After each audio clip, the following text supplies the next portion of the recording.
Mother Bear rescued, trapped a child and carried it to a hidden cave. What happened next was shocking. Let us know where you're watching from. If you love my content, consider supporting it with a super thanks. Also, don't forget to like and subscribe. It'll help us to remain in touch with amazing people like you.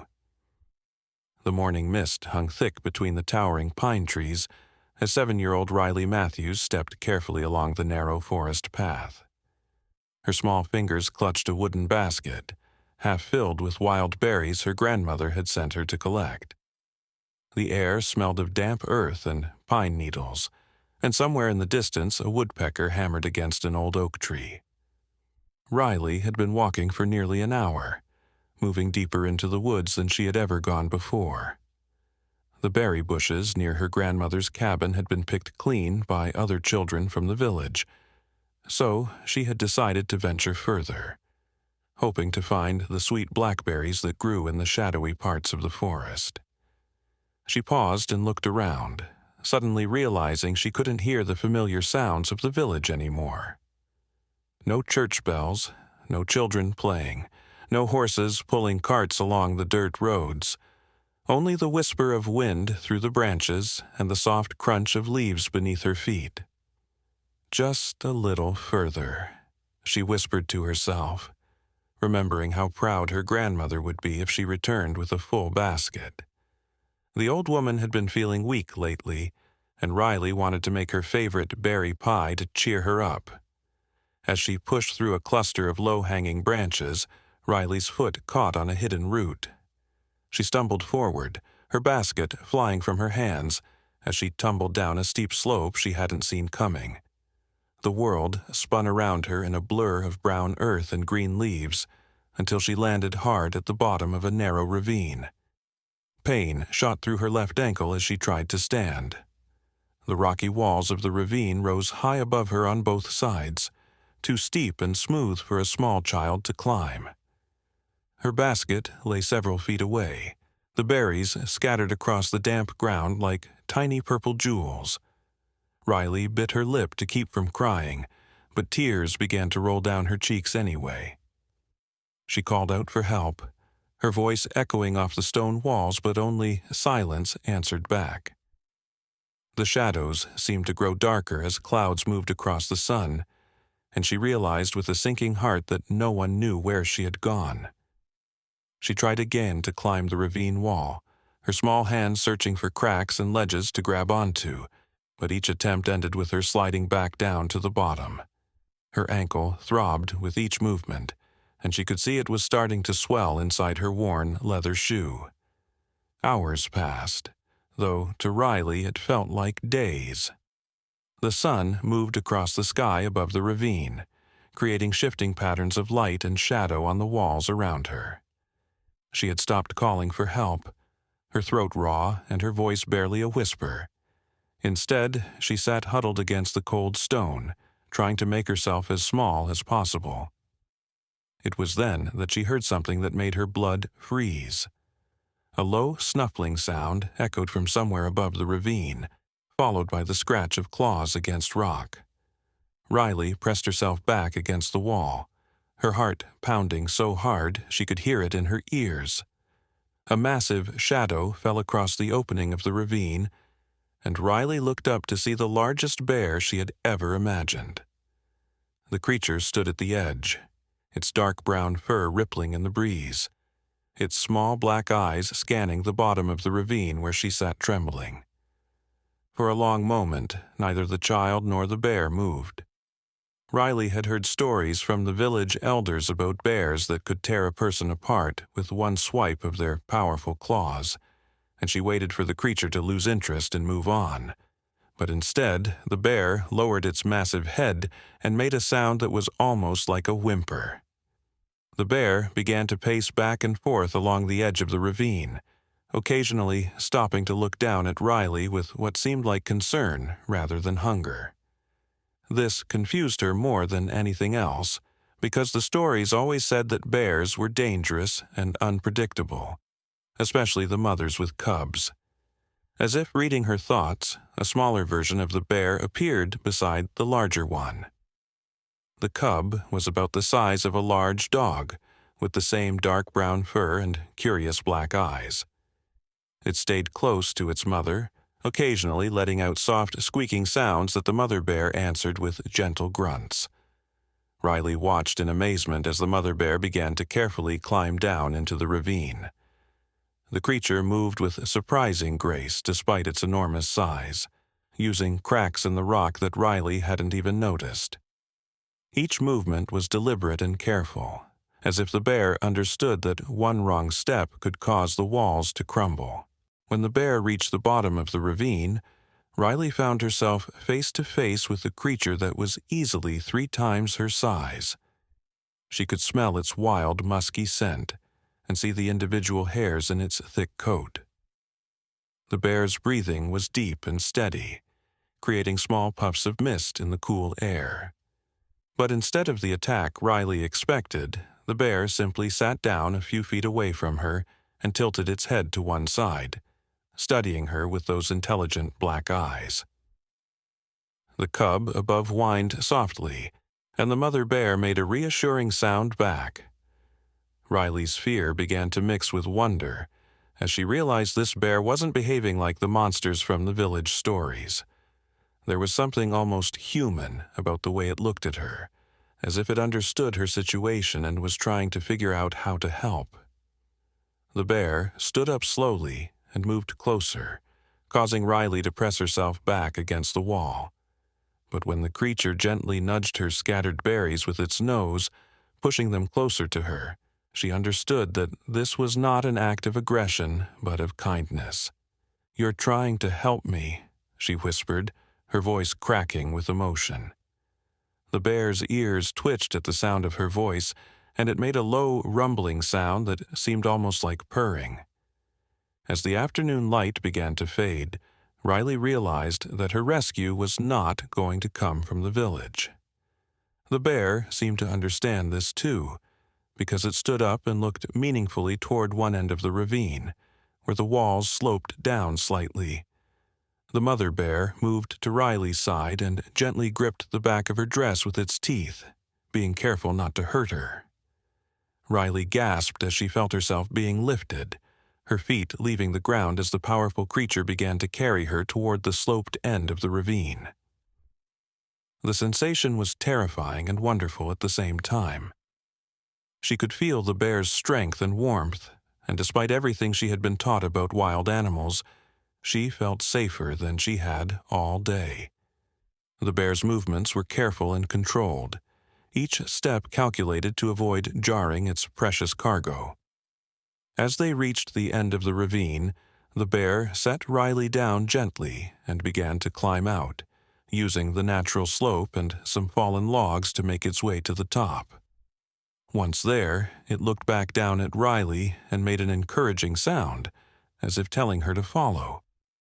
But Riley's injured ankle made climbing impossible, and after several painful attempts, she sank back down with tears of frustration streaming down her face. The bear watched her struggle for a moment, then disappeared from view. Riley thought the creature had abandoned her, but within minutes, the bear was back, carrying something in its mouth. It dropped a thick vine down to her, one end secured around a sturdy tree root at the top of the ravine. Understanding immediately what the bear wanted her to do, Riley grabbed the vine and held on as tightly as she could. The bear began to pull, its powerful muscles working to lift the small child up and out of her rocky prison. When Riley finally reached the top, she collapsed on the soft forest floor, overwhelmed with gratitude and exhaustion. The mother bear stood over her protectively, while the cub nuzzled against her side, offering its own form of comfort. But as Riley looked around at the darkening forest, she realized her ordeal was far from over. She was still lost, still hurt, and still very far from home. The bear seemed to sense her distress, because it gently picked her up again and began to walk deeper into the woods, carrying her toward an unknown destination. As they moved through the forest, Riley noticed that the bear seemed to know exactly where it was going.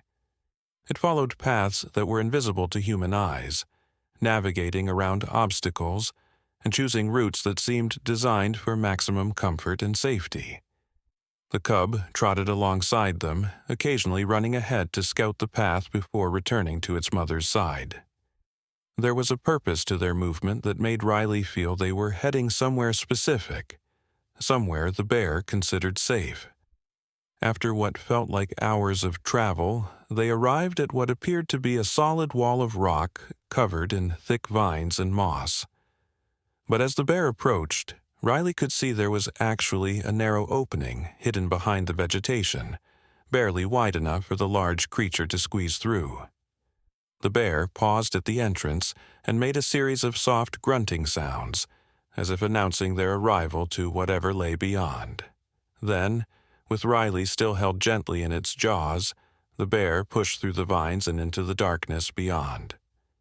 Riley's last clear thought before exhaustion overcame her was wonder at how this day had turned from a simple berry-picking expedition into the most extraordinary adventure of her young life. As consciousness slipped away, she felt the bear's steady steps carrying her deeper into the mystery of the hidden cave.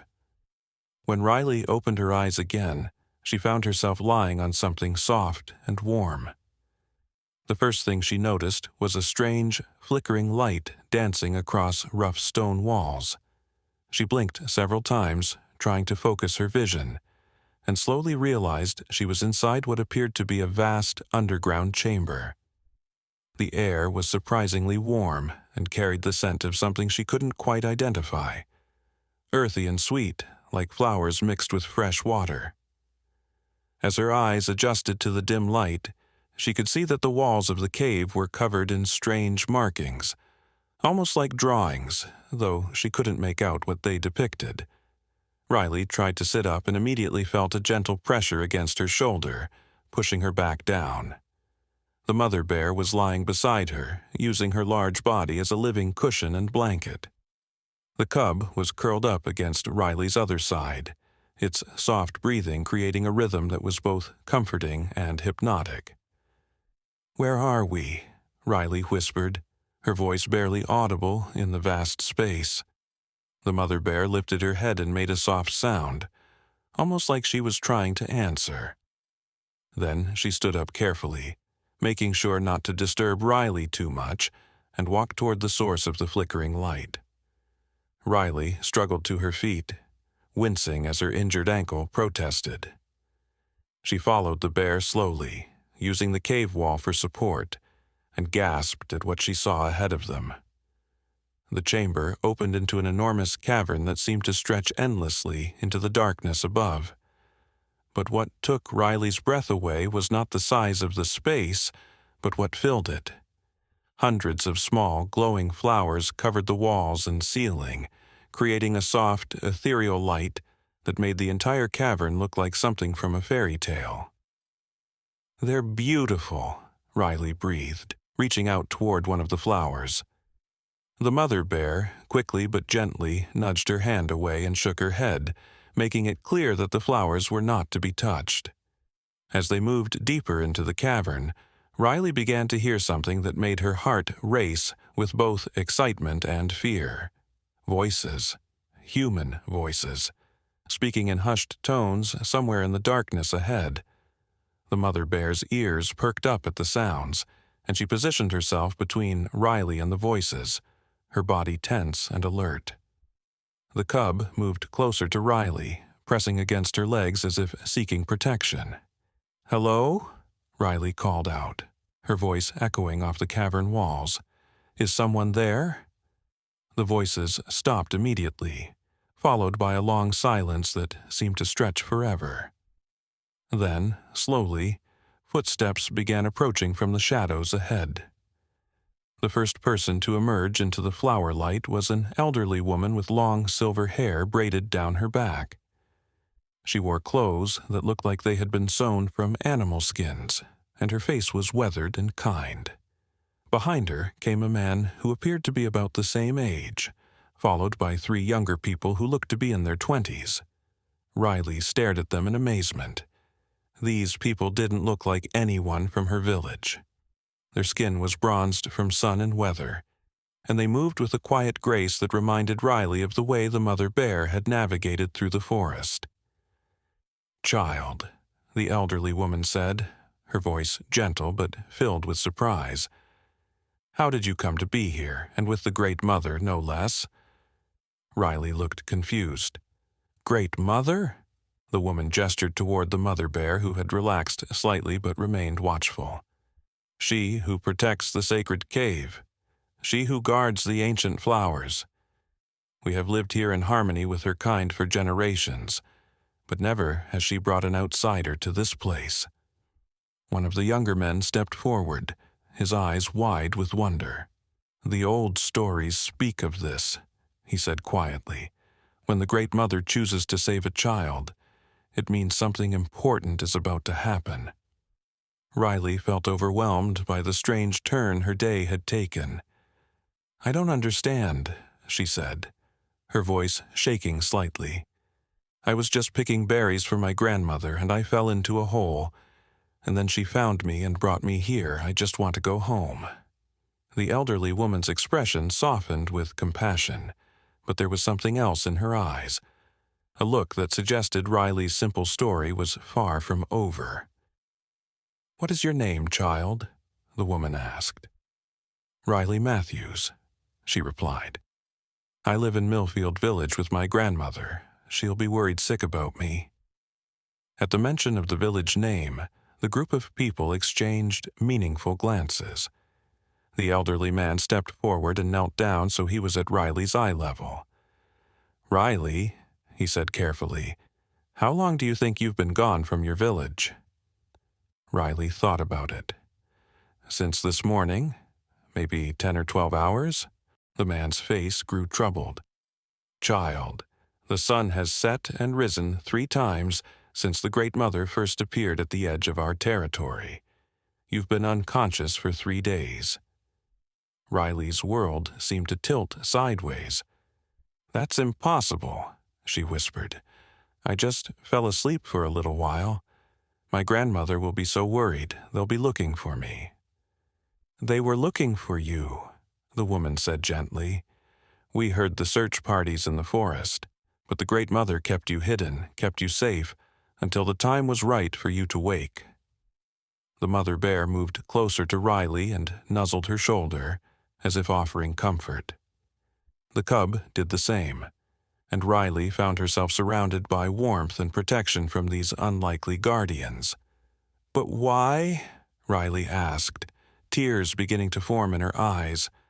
"Why would she keep me here? Why wouldn't she let me go home?" Before anyone could answer, a new sound echoed through the cavern, a long, mournful howl that seemed to come from deep within the earth itself. The glowing flowers flickered, their light dimming and brightening in response to the sound. The group of people immediately became tense, and the elderly woman grabbed Riley's arm.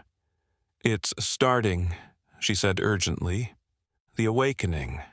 We must get her to the inner chamber now." "What's awakening?" Riley asked, fear creeping into her voice. "What's happening?" But before anyone could answer, the howling came again, closer this time and accompanied by what sounded like the rumble of shifting stone. The mother bear let out a protective growl and picked Riley up once more, following the group of people as they hurried deeper into the cave system. They moved quickly through a series of tunnels that seemed to have been carved by water over countless years. The walls were smooth and curved, and the glowing flowers became more numerous, providing enough light to see their path clearly. As they walked, Riley noticed something strange about the flowers. They seemed to pulse with their own rhythm, like tiny hearts beating in unison. And the closer they got to their destination, the faster the pulsing became. "The flowers," Riley said to the elderly woman who was walking beside the bear. "They're alive, aren't they?" The woman nodded gravely. "They are the heart of this place, child. They have been sleeping for many years, waiting for the right moment to bloom fully, and that moment, it seems, is now." They emerged into another vast chamber, this one even larger than the first.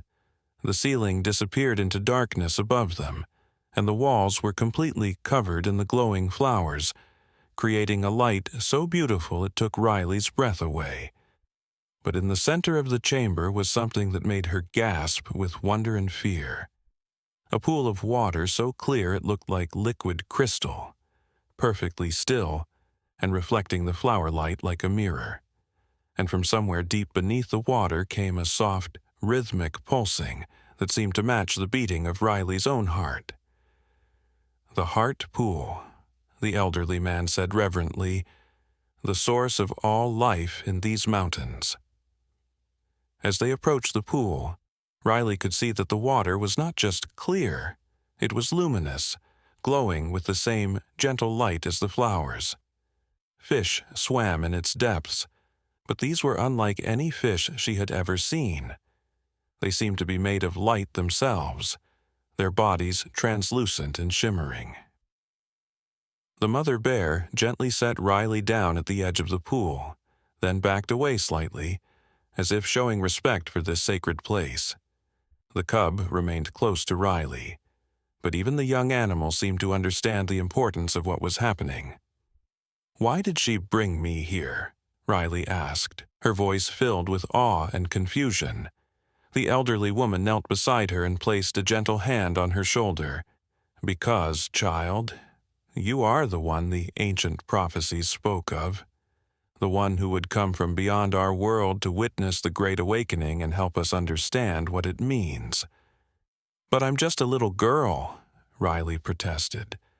"I don't know anything about prophecies or awakenings. I just want to go home to my grandmother." Another howl echoed through the chamber, and this time it was clearly coming from beneath the pool itself. The luminous fish began to swim in agitated circles, and the flowers on the walls pulsed faster and brighter. "Something is down there," Riley said, pointing toward the depths of the pool. "Something big." The group of people nodded grimly. "The guardian," the elderly woman explained, "the ancient protector of this place. It has been sleeping for 100 years, but the Great Mother's choice to bring you here has awakened it." As if in response to her words, the surface of the pool began to ripple, though there was no wind or movement in the chamber. The ripples grew larger and more violent, and suddenly a massive shape began to rise from the depths.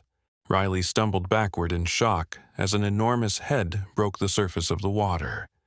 It looked like a serpent, but larger than any snake she had ever imagined, with scales that shimmered like jewels and eyes that glowed with the same light as the flowers.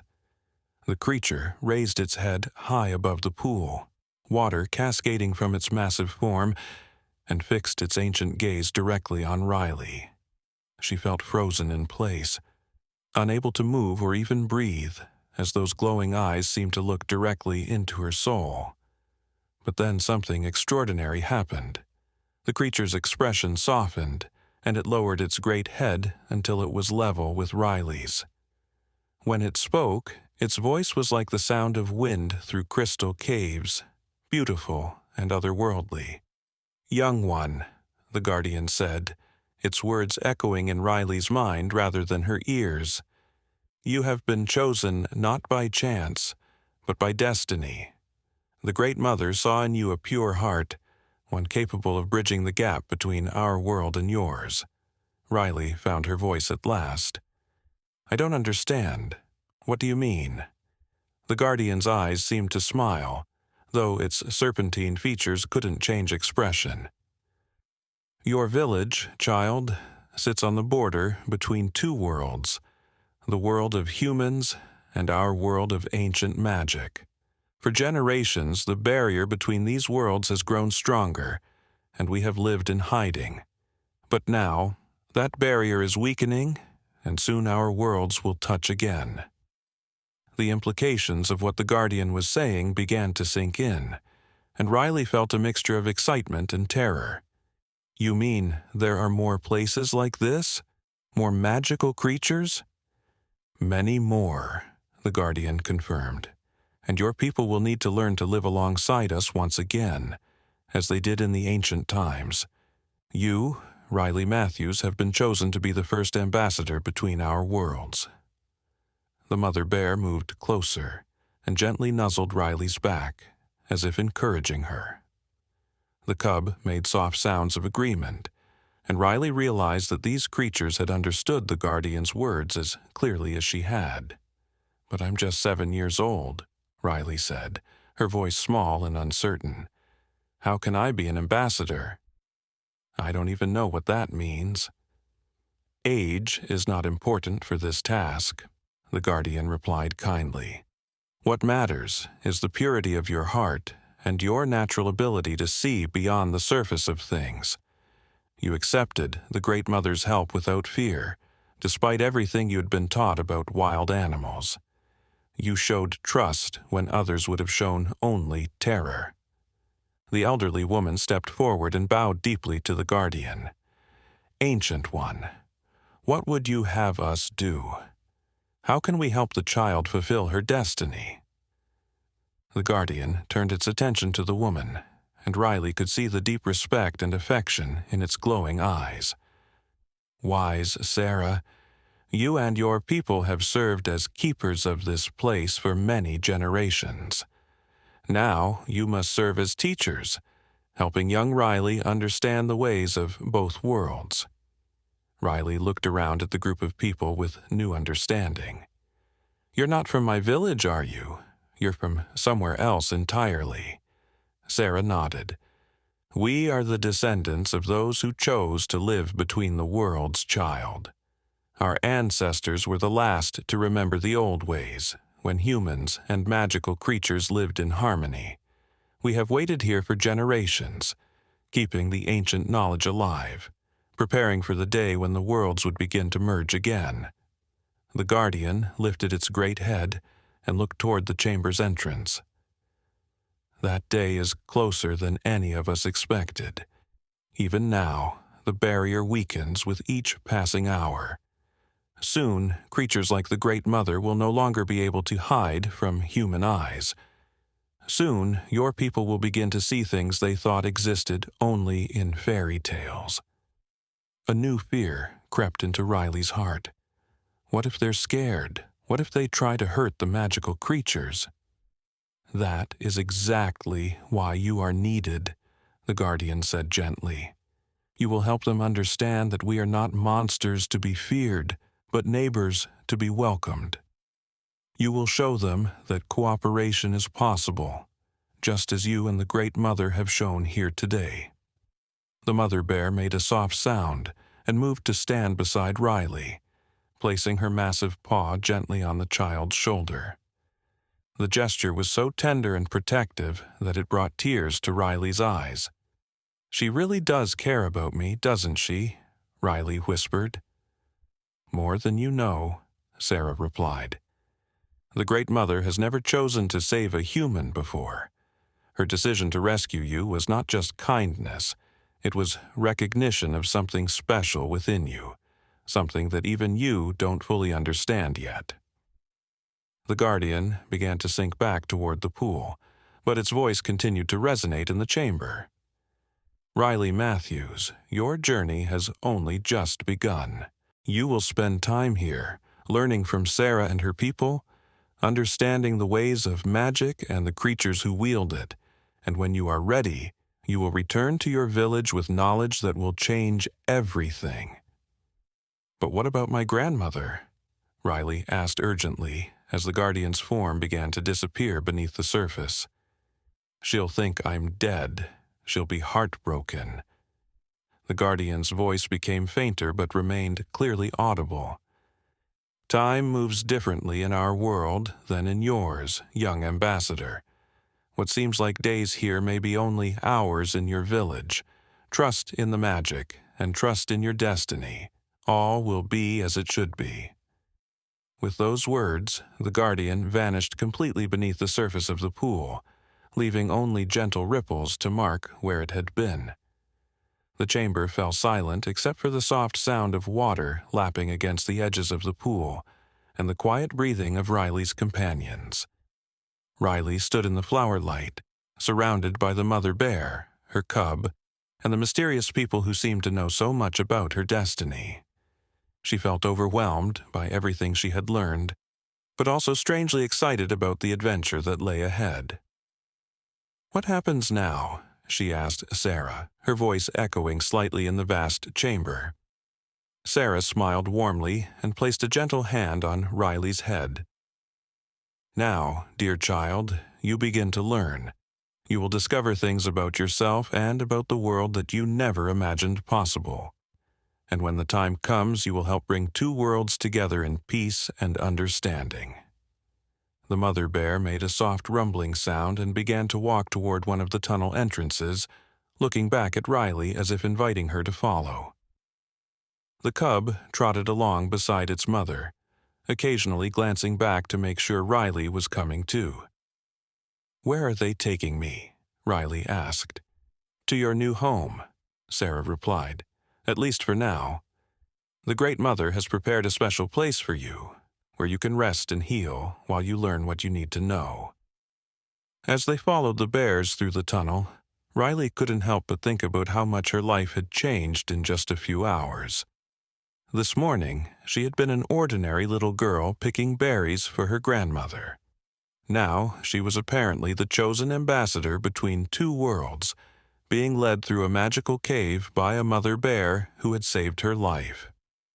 The tunnel they were walking through was different from the others Riley had seen. The walls were smoother and decorated with beautiful carvings that seemed to tell a story. The glowing flowers here were arranged in patterns that created pictures, images of humans and animals living together, working together, celebrating together. "These pictures," Riley said, pausing to examine one that showed a child playing with what looked like a dragon. "Are they real? Did this really happen?" "Long ago," Sarah confirmed, "before fear and misunderstanding drove our worlds apart. These carvings were made by the first keepers of this place to remind us of what once was and what could be again." They emerged from the tunnel into a smaller chamber that took Riley's breath away. It was like stepping into a fairy tale house carved from living rock. There was a bed made from soft moss and covered with what looked like silk woven from spider webs, but somehow Riley knew it would be warm and comfortable. A small stream ran along one wall, providing fresh water, and the glowing flowers here were arranged to create a gentle, restful light. But what amazed Riley most was that everything in the chamber seemed to be perfectly sized for a child. The bed was just right for her small frame. There was a low table and chair that fit her perfectly, and even the stream was at just the right height for her to drink from easily.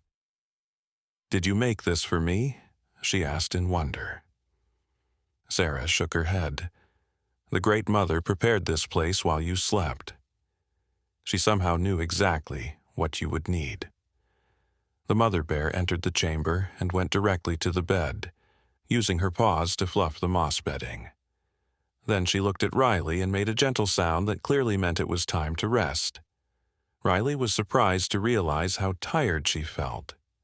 The events of the day, or days, as she was learning, had been overwhelming, and her injured ankle was throbbing again. She limped over to the bed and sat down carefully, amazed at how soft and comfortable it was. The mother bear lay down beside the bed, creating a warm, protective presence, while the cub curled up at the foot of the bed like a living stuffed animal. Sarah and the others prepared to leave, but before they went, Sarah knelt beside Riley one more time. "Sleep well, little ambassador," she said softly. "Tomorrow, your real training begins. You have much to learn and not very much time to learn it." "Sarah," Riley said sleepily, "will I really be able to help? Will I really be able to bring the worlds together?" Sarah smiled and brushed a strand of hair from Riley's forehead. "The Guardian would not have chosen you if it wasn't possible, child. Trust in yourself, trust in the magic, and trust in the friends who will help you along the way." As Sarah and the others left the chamber, Riley snuggled down into her moss bed, feeling safer and more comfortable than she had any right to expect in a place so far from home. The mother bear's steady breathing was like a lullaby, and the soft light of the flowers was perfect for sleeping. But just as Riley was drifting off to sleep, she heard something that made her eyes snap open. Voices, faint but unmistakable, echoing from somewhere in the tunnel system beyond her chamber.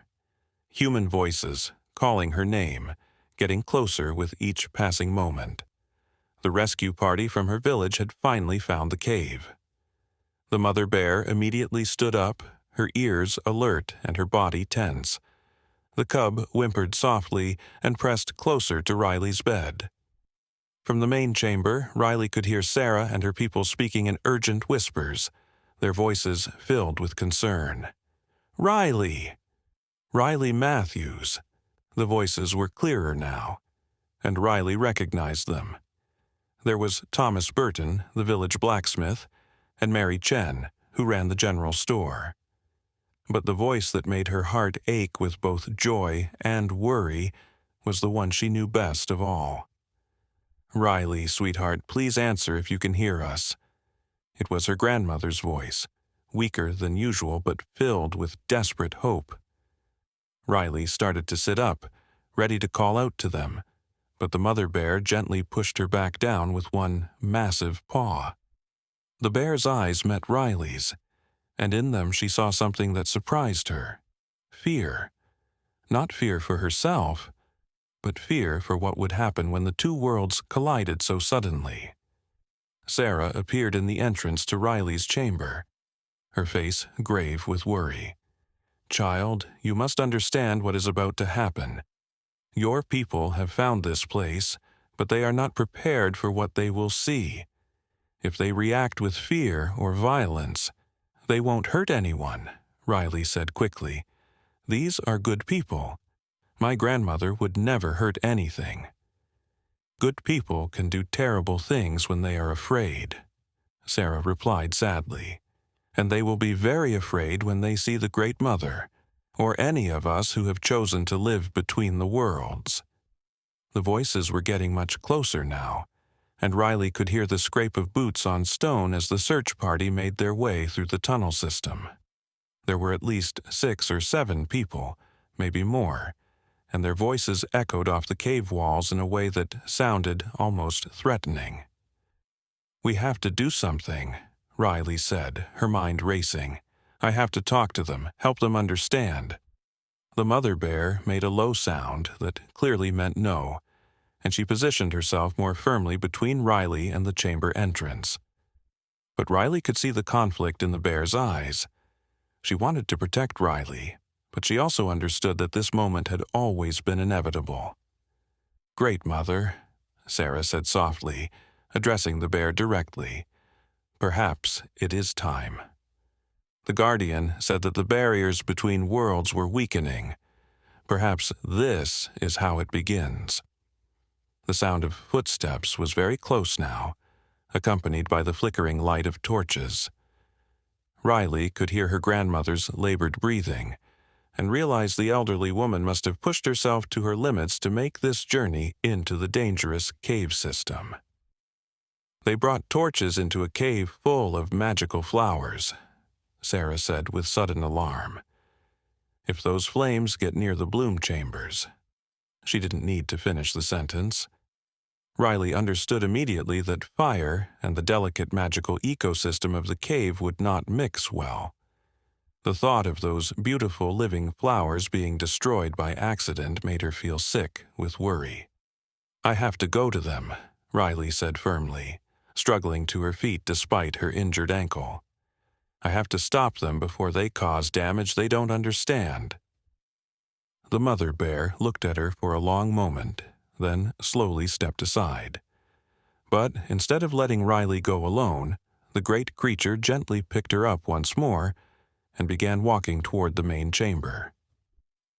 As they emerged from Riley's sleeping chamber, they could see lights flickering in the main tunnel that led to the entrance.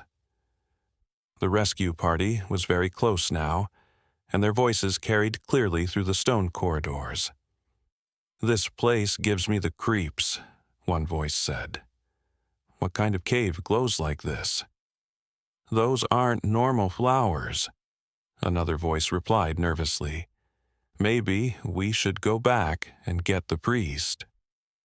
"We're not leaving without Riley," came her grandmother's firm voice, though Riley could hear the exhaustion and worry in it. "She's in here somewhere. I can feel it." Sarah and her people had gathered in the main chamber, standing near the entrance to the Heart Pool chamber. They looked tense and uncertain, clearly unsure how to handle this unprecedented situation. "Should we hide?" one of the younger men asked Sarah. "If they see us—" "No," Sarah said firmly. "The time for hiding is over. If this is truly the beginning of the Great Awakening, then we must face it with courage and honesty." The mother bear carried Riley to the center of the main chamber and gently set her down. Then she moved to stand beside her, not hiding but not aggressive either, simply present and protective. The cub stayed close to Riley's other side, its small body trembling slightly with nervousness. The first torchlight appeared at the far end of the chamber, followed immediately by gasps of amazement and fear from the rescue party. Riley could see their silhouettes against the flickering torch flames, 7 people from her village, including her beloved grandmother. "By all the saints," Thomas Burton's voice echoed through the chamber. "What is this place?" The rescue party emerged fully into the chamber, their torches held high, their faces filled with wonder and terror as they took in the glowing flowers, the impossible size of the cavern, and the group of strangely dressed people standing calmly in their path. But it was when they saw Riley standing beside the massive mother bear that everything changed. "Riley!" her grandmother cried out, starting forward before the sight of the bear stopped her in her tracks. "Oh, sweet child, what has happened to you? What is that creature doing to you?" "Grandma, wait," Riley called out, holding up her hand. "Please don't be afraid. She saved me. She's been protecting me." The rescue party stared in disbelief as the little girl they had been searching for stood calmly beside a bear that could have torn her apart with one swipe of its claws. Several of the men reached for weapons, hunting knives and a crossbow that Thomas had brought along. "Nobody move," Riley said with more authority than anyone expected from a 7-year-old. "Please, you have to listen to me. This isn't what you think it is." Her grandmother took a trembling step forward, her aged eyes filled with tears of relief and confusion. "Riley, darling, come away from that animal. Come to Grandma and we'll take you home where you're safe." "But I am safe," Riley said, gently placing her hand on the mother bear's massive shoulder. "Safer than I've ever been in my life. Grandma, there are things I need to tell you, things about this place and about why I'm here." Mary Chen raised her torch higher, and its light fell on Sarah and her people. "Who are you?" she demanded suspiciously. "What are you doing in this cave? Did you take our child?" "We are the keepers," Sarah replied calmly, though Riley could see the tension in her stance.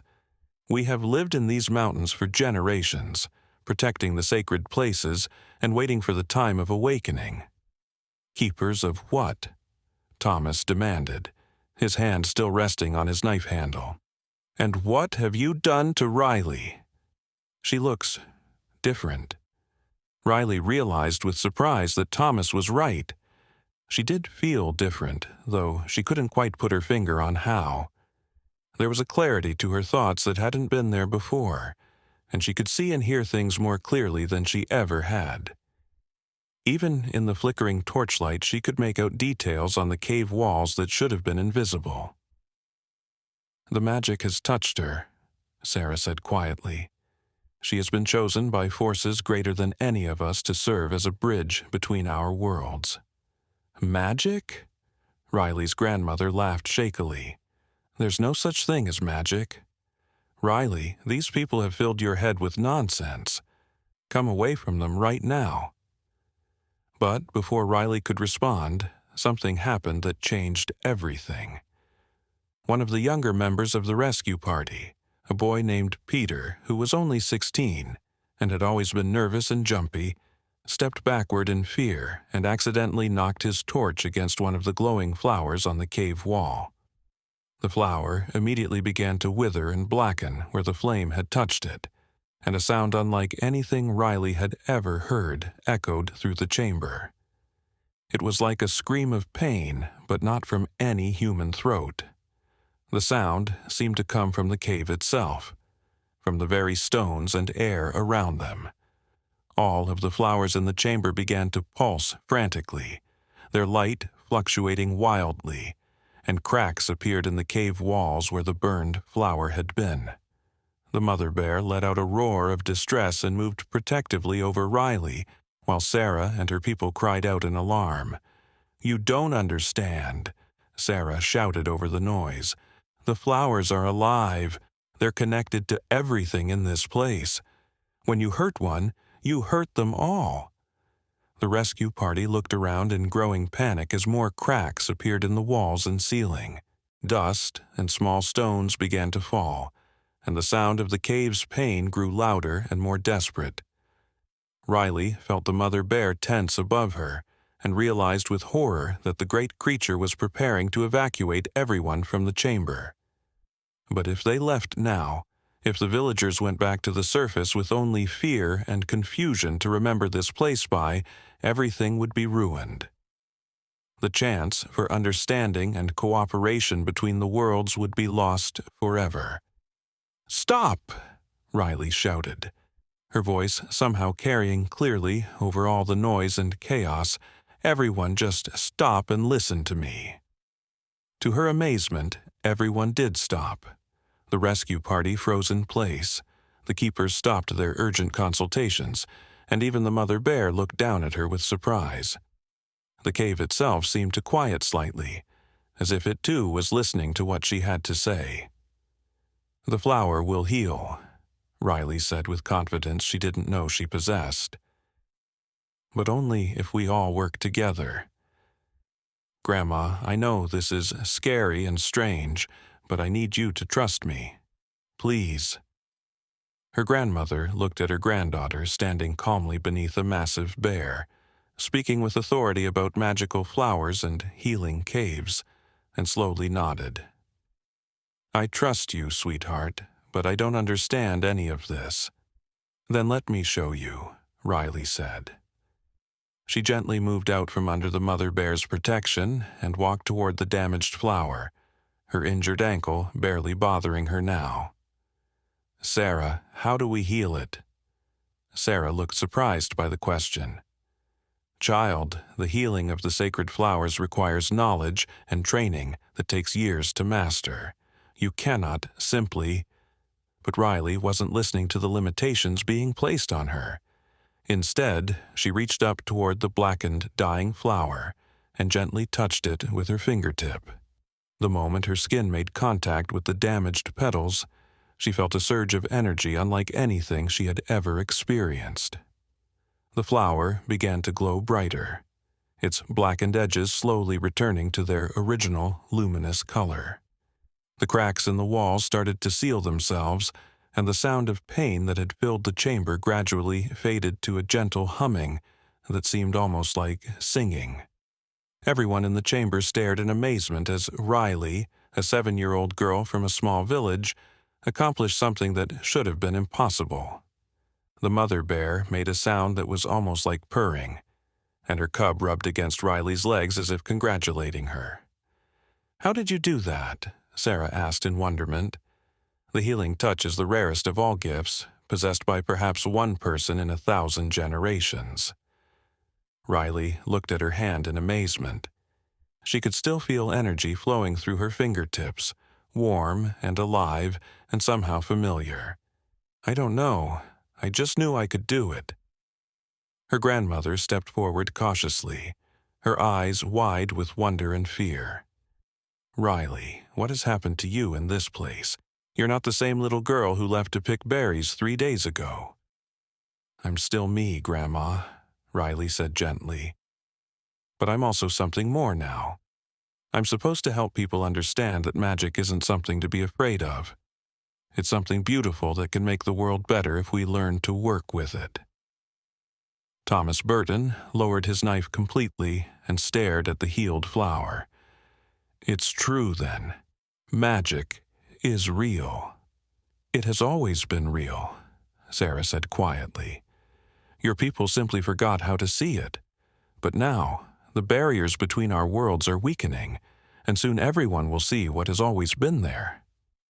Mary Chen stepped forward, her torch held lower and less threateningly. "What does that mean for us? For our village?" Before anyone could answer, a new voice spoke from the shadows at the far end of the chamber. "It means that everything is about to change." Everyone turned to see a figure emerging from one of the deeper tunnels. It was a man, but unlike anyone from Riley's village or even like the keepers. His skin had a slight green tinge, and his hair seemed to be made of leaves and vines. His eyes glowed with the same soft light as the flowers, and when he moved, Riley could hear the whisper of wind through trees. "Who are you?" Riley's grandmother demanded, though her voice shook with fear. The strange man smiled kindly. "I am Ashwood, guardian of the forest realm. I have come because the awakening has begun, and my people need to know how yours will respond to our presence in the world once again." Riley felt the mother bear tense beside her, but not with fear or aggression. There was recognition in the bear's posture, and even what seemed like respect. Clearly, she knew this forest guardian and considered him an ally. "Your people?" Thomas asked nervously. "How many of you are there?" Ashwood's smile widened, showing teeth that looked like they were carved from white wood. "More than you might expect, fewer than you might fear. We are the ones who have always lived alongside humanity, unseen and unnoticed. The forest spirits, the mountain guardians, the river singers, the sky dancers. We are the magic that has always been part of your world, waiting for the time when we could reveal ourselves again."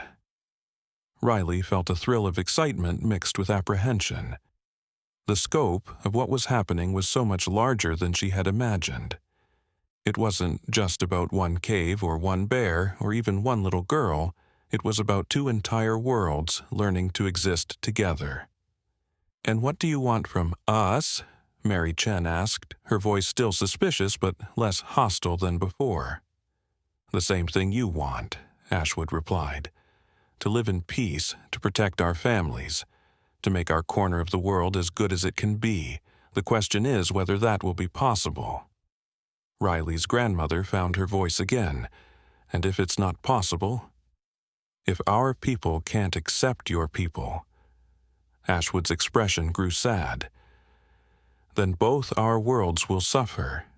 The magic that sustains the forests and the rivers and the sky itself will begin to fade, and your world, cut off from the source of natural power that has always supported it, will become gray and lifeless."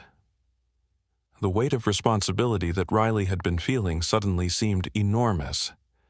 Not only was she supposed to help two worlds understand each other, but the very survival of both worlds might depend on her success. "That's why the Guardian chose me," she said quietly, the pieces finally coming together in her mind. "It's not just about being an ambassador, it's about saving both worlds." The mother bear moved closer to Riley and gently nuzzled her shoulder, as if offering support and encouragement. The gesture was so tender that Riley's grandmother gasped in surprise. "She really does care about you," the elderly woman said wonderingly. "She saved my life," Riley replied. "And now she's helping me save everyone else's." Ashwood nodded approvingly. "The Great Mother has always been the wisest of our kind. Her choice to rescue you and bring you here was guided by knowledge that goes deeper than conscious thought. Peter, the young man who had accidentally burned the flower, stepped forward hesitantly. "I'm sorry about the flower. I didn't know it was alive. I didn't know any of this was real." "Fear makes us do things we regret," Ashwood said kindly. "But understanding can help us do better in the future." Sarah moved to stand beside Riley, placing a protective hand on the child's shoulder. "What happens now? How do we begin this process of bringing our worlds together?" "Carefully," Ashwood replied, "very carefully. Riley will need to return to her village and begin preparing her people for what is coming, but she will not go alone."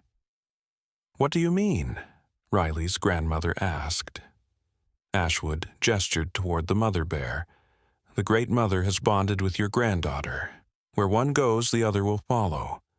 Riley will return to your village, but she will bring proof of the magical world with her." The rescue party exchanged nervous glances. The idea of a massive bear living in their peaceful village was clearly terrifying to them. "She won't hurt anyone," Riley said quickly, sensing their fear. "She's the gentlest creature I've ever met. She's more careful with me than some people are with their own children." To demonstrate her point, Riley leaned against the great bear's side, and the mother bear immediately adjusted her position to make sure Riley was comfortable and secure. The cub joined them, creating a picture of such obvious affection and protection that even the most nervous members of the rescue party began to relax slightly. "It will be difficult," Thomas admitted. "People fear what they don't understand." "Then we must help them understand," Riley said with determination that surprised everyone, including herself. "We'll start slowly, with just a few people at first, people who are open-minded and kind, and we'll show them that magic isn't something to be afraid of." Her grandmother looked at her granddaughter with a mixture of pride and concern. "You're talking about changing our entire way of life, sweetheart. Are you sure you're ready for that kind of responsibility?" Riley thought about the question seriously. 3 days ago, she would have said no without hesitation, but now, standing in a magical cave surrounded by glowing flowers, with a mother bear as her protector and forest guardians as her allies, she felt different, stronger, more capable than she had ever imagined possible. "I'm ready, Grandma," she said firmly, "but I can't do it alone. I need help from people I trust, people like you." Her grandmother's eyes filled with tears, but she nodded slowly. "Then you'll have it, dear one. Whatever you need." Mary Chen stepped forward. "And from me as well. If this is really about saving both worlds, then we all have a stake in making it work." One by one, the other members of the rescue party voiced their agreement. Even Peter, despite his nervousness, promised to help however he could. Ashwood watched this display of human cooperation with obvious pleasure. "This is why the Guardian chose well," he said to Riley. "You have the gift of bringing out the best in others." Sarah moved closer to the group. "Before you return to your village, Riley needs more training. She has natural abilities that are remarkable, but she needs to understand how to control and direct them properly." "How long will that take?" Riley's grandmother asked. "Time moves differently here than in your world," Sarah replied. "She could train for weeks in this place, and only hours would pass in your village." Riley felt a thrill of excitement at the thought of learning to use her newfound abilities. But she also felt a pang of homesickness for the simple life she had known before this adventure began. "Can I really learn to do magic?" she asked Sarah hopefully. "Child, you have already done magic," Sarah replied with a smile. "Healing the sacred flower, communicating with the Great Mother, even surviving your first encounter with the Guardian. These are all forms of magic that most people could never accomplish." The mother bear made a soft sound and gently nudged Riley toward one of the tunnel entrances. Riley understood immediately that the bear was suggesting they explore more of the cave system. "She wants to show me something," Riley said to the others. "Then we should follow," Ashwood said. "The Great Mother's instincts are always worth trusting." The entire group began moving through the tunnels, with the mother bear leading the way. Riley walked beside her protector, while her grandmother and the other villagers stayed close behind, still clearly nervous but growing more curious with each step. The tunnel they were following was different from the others Riley had seen. The walls were covered with crystal formations that caught and reflected the light from the magical flowers, creating a dazzling display of colors and patterns. The air here was warmer and carried the scent of something Riley couldn't identify, something that reminded her of home, but was somehow more intense and wonderful. They emerged into a chamber that made everyone gasp in amazement. It was like a vast underground garden, with plants and flowers growing everywhere, but none of them were like anything from the surface world. There were trees with silver bark and golden leaves, flowers that sang soft melodies when the breeze touched them, and vines that glowed with their own inner light. In the center of this garden was a clear pool of water, much smaller than the Guardian's heart pool, but somehow more intimate and welcoming. Fish swam in its depths, but these fish had wings like butterflies, and occasionally rose from the water to flutter around the chamber before diving back down. "The learning garden," Sarah said with reverence. "This is where young keepers come to understand their connection to the natural world." Riley felt drawn to the pool in the center of the garden. As she approached it, the flying fish gathered near the surface, watching her with curious, intelligent eyes. When she knelt beside the water and dipped her hand in, the fish swam closer and gently touched her fingers with their fins. The moment they made contact, Riley's mind was filled with images and sensations she had never experienced before. She could see the forest from a bird's perspective, feel the slow, patient thoughts of ancient trees, and hear the songs that flowers sang to each other in languages older than human speech. "She's a natural," Ashwood said in amazement. "I've never seen anyone connect with the garden spirit so quickly." Riley lifted her hand from the water, and the visions faded, but the memory of them remained vivid and wonderful.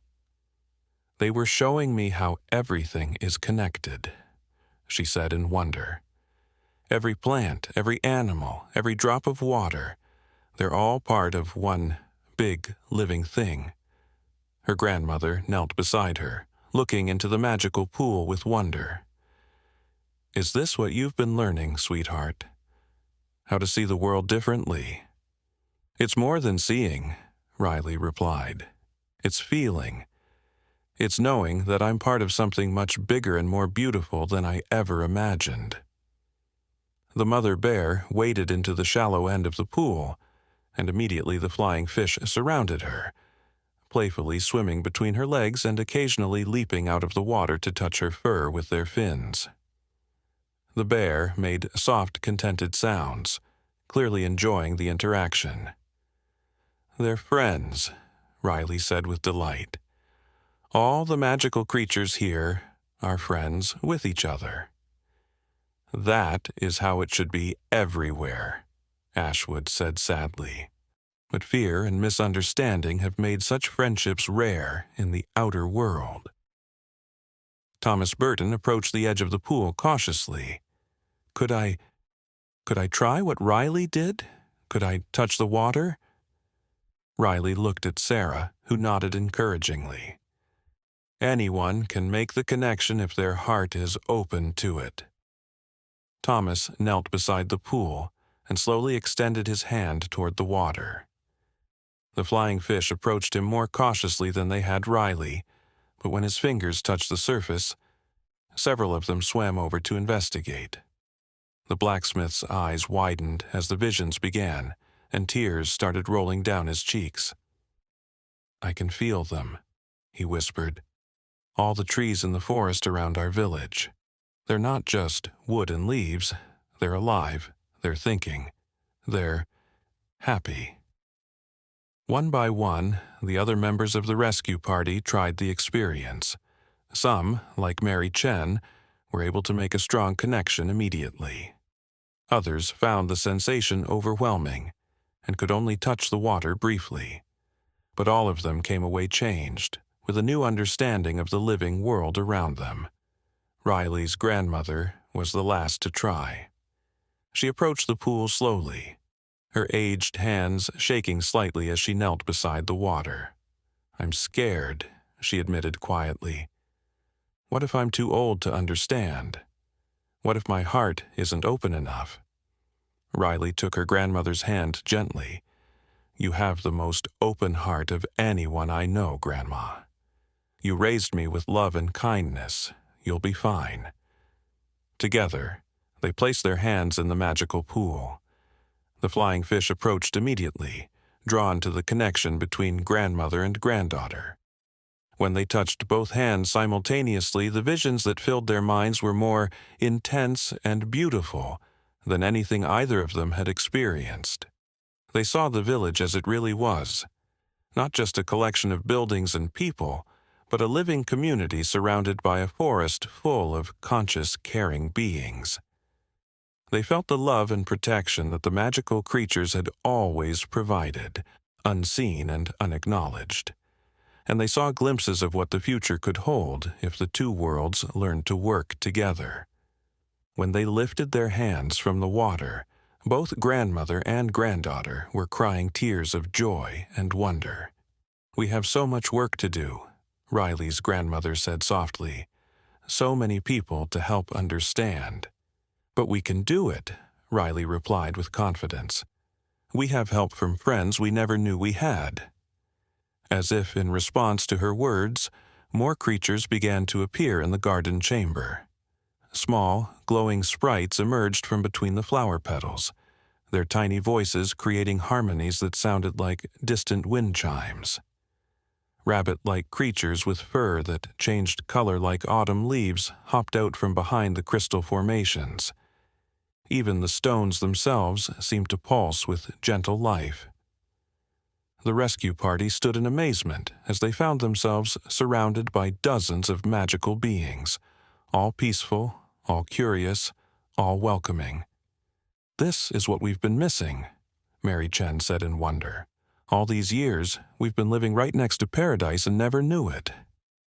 Ashwood smiled widely. "And this is only the beginning. The garden you see here is just one small corner of the magical realm. There are wonders beyond imagination waiting to be discovered." Riley felt a surge of excitement about the future, but also a deep sense of responsibility. These beautiful, magical creatures were trusting her to help them find acceptance in the human world. She couldn't let them down. "When do we start?" she asked Sarah. "When do I begin learning everything I need to know?" "Right now," Sarah replied. "But first, your grandmother and friends need to return to the village and begin preparing people for what is coming. They can tell the story of finding you safe and sound, and perhaps mention that there are unusual things in the deep forest that deserve respect rather than fear." Riley's grandmother looked torn. "I don't want to leave you again, sweetheart. What if something happens?" The mother bear moved over to stand beside Riley, her presence clearly protective and reassuring. Riley leaned against the great creature's warm fur and smiled up at her grandmother. "I'll be safer here than anywhere else in the world, Grandma. And I'll be learning things that will help me protect everyone I care about." Her grandmother nodded reluctantly. "How long until you come home?" "Not long in your time," Sarah assured her. "Perhaps a day or two at most. But Riley will return to you changed, stronger, wiser, and ready to begin the work that will shape the future of both worlds." As the rescue party prepared to leave the magical garden, Riley felt a mixture of excitement and nervousness about what lay ahead. She was about to begin training that would give her abilities she could barely imagine, but she was also taking on a responsibility that would affect the lives of everyone she had ever known. The mother bear sensed her uncertainty and nuzzled her gently, offering comfort and support. The small cub pressed against her other side, and the magical creatures of the garden gathered around her, as if to show their faith in her abilities. "You won't be alone," Ashwood told her. "Every creature in this realm will be watching over you and helping you succeed." Riley took a deep breath and looked around at all the faces, human and magical, that were counting on her. "Then let's begin," she said with determination. "Let's learn how to save both worlds." The days that followed were the most extraordinary of Riley's young life. Under Sarah's patient guidance, and with the mother bear always by her side, she learned to channel the magical energy that flowed through the sacred cave. She discovered she could not only heal damaged plants and flowers, but also communicate with animals in ways that went beyond words, speaking directly to their hearts and minds. The mother bear became more than just her protector. She became her teacher and closest friend. Through their bond, Riley learned the ancient wisdom that the magical creatures had preserved for centuries. She understood how the forests breathed, how the rivers sang, and how every living thing was connected in an invisible web of life and energy. Meanwhile, her grandmother and the rescue party returned to the village and began the delicate work of preparing people for the changes that were coming. They spoke carefully at first, mentioning strange and beautiful things they had seen in the deep forest, hinting that there were mysteries in the world that deserved wonder rather than fear.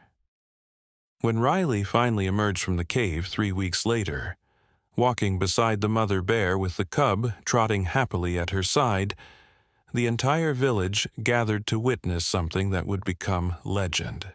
The little girl who had disappeared while picking berries had returned as something extraordinary, not just human, but a bridge between two worlds. Her eyes held depths of wisdom that seemed impossible for someone so young. And when she spoke, even the village animals seemed to listen with unusual attention.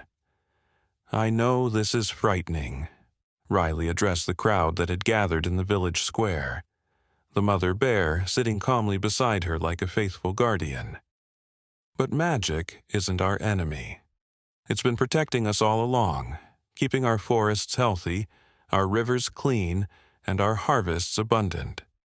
The magical creatures want the same things we do: safe homes for their families and a peaceful place to live." Old Henrik, the village's most stubborn skeptic, stepped forward with his arms crossed. "And what happens if we don't accept these creatures of yours?" Riley's expression grew sad. "Then both our worlds will slowly die, Henrik. The magic that keeps the natural world alive will fade away, and our children will inherit a gray, lifeless earth." To demonstrate her point, Riley knelt beside a wilted flower in the village square, a plant that had been struggling in the poor soil for weeks. She placed her hand gently on its stem, and within moments the flower straightened and bloomed with colors more vibrant than any the villagers had ever seen. The crowd gasped in amazement, and even Henrik took a step back in wonder. "This is what magic can do," Riley said softly. "Imagine if our crops could grow like this. Imagine if our sick animals could be healed with a touch. Imagine if we never had to fear drought or famine again, because we worked together with the forces that control rain and sunshine." Over the following months, Riley worked tirelessly to build bridges between the human and magical worlds. The mother bear and her cub became beloved fixtures in the village, gentle guardians who helped with heavy work and watched over the children with infinite patience. Other magical creatures gradually revealed themselves as the villagers proved their acceptance and wonder. Ashwood visited regularly, bringing gifts of fruit that never spoiled and teaching the farmers how to work with the forest spirits to improve their harvests. The sacred cave became a place of pilgrimage, where people from surrounding villages came to experience the connection between all living things. Many discovered they had magical abilities of their own. Small gifts that had been suppressed by fear and disbelief, but bloomed beautifully once they were recognized and nurtured. Riley's grandmother became the village's first official magic keeper, documenting the various creatures and their abilities, helping to establish guidelines for peaceful coexistence. She lived to be 102 years old, and always said that touching the magical pool had given her not just longevity, but the most fulfilling years of her entire life.